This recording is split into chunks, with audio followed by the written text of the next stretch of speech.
ഈ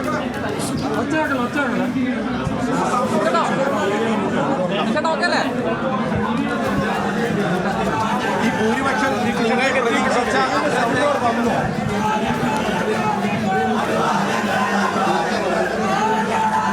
റിസൾട്ട് ഫൈനലായിട്ട് വന്നാൽ ഞങ്ങൾ പ്രതീക്ഷിച്ച ഭൂരിപക്ഷത്തിലേക്ക് തന്നെ എത്തും.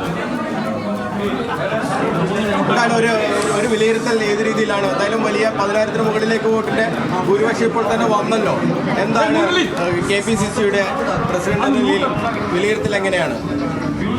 അതിശക്തമായ ഭരണവിരുദ്ധ വികാരമാണ് നിലമ്പൂരിൽ ജനങ്ങൾ പ്രകടിപ്പിച്ചത്. UDF ആദ്യം മുതൽ തന്നെ ഇതൊരു രാഷ്ട്രീയ മത്സരമാണ്. കേരളത്തിലെ പിണറായി സർക്കാരിൻ്റെ ജനവിരുദ്ധ നയങ്ങൾക്കെതിരെയുള്ളൊരു ജനവിധിയാണ്. നിലമ്പൂരുകാർ പോളിംഗ് ബൂത്തിൽ പോകുന്നത് നിലമ്പൂരിന് വേണ്ടി മാത്രമല്ല, കേരളത്തിന് വേണ്ടി പൊതുവിലാണ് എന്നതായിരുന്നു ഞങ്ങളുടെ സന്ദേശം. ആ സന്ദേശം നിലമ്പൂരിലെ പ്രബുദ്ധരായ വോട്ടർമാർ കൃത്യമായി ഏറ്റെടുത്തു.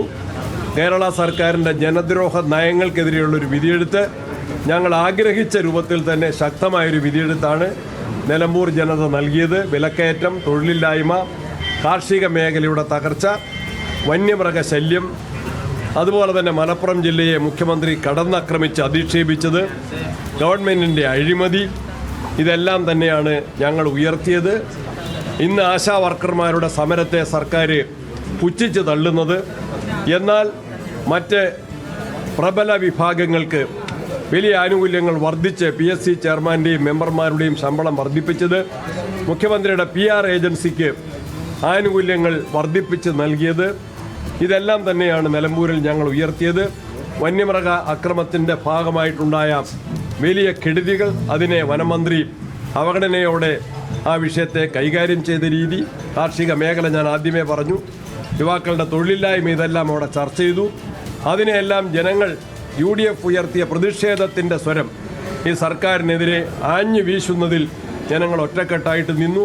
UDFൻ്റെ സംസ്ഥാന നേതൃത്വം, അഖിലേന്ത്യാ കോൺഗ്രസ് കമ്മിറ്റിയുടെ നേതൃത്വം, മുസ്ലിം ലീഗ് പാർട്ടിയുടെ എല്ലാവിധ സംഘടനാ സംവിധാനങ്ങളും, അവിടുത്തെ ജില്ലാ കോൺഗ്രസ് കമ്മിറ്റി, മറ്റ് ജില്ലകളിൽ നിന്നുള്ള കോൺഗ്രസ് നേതാക്കന്മാർ, ജനപ്രതിനിധികൾ, UDF നേതാക്കന്മാർ എല്ലാവരും ചേർന്ന്, പ്രവർത്തകരെല്ലാവരും ചേർന്നുള്ള ടീം വർക്കിൻ്റെ ഫലമാണ്, ഹാർഡ് വർക്കിൻ്റെ ഫലമാണ്.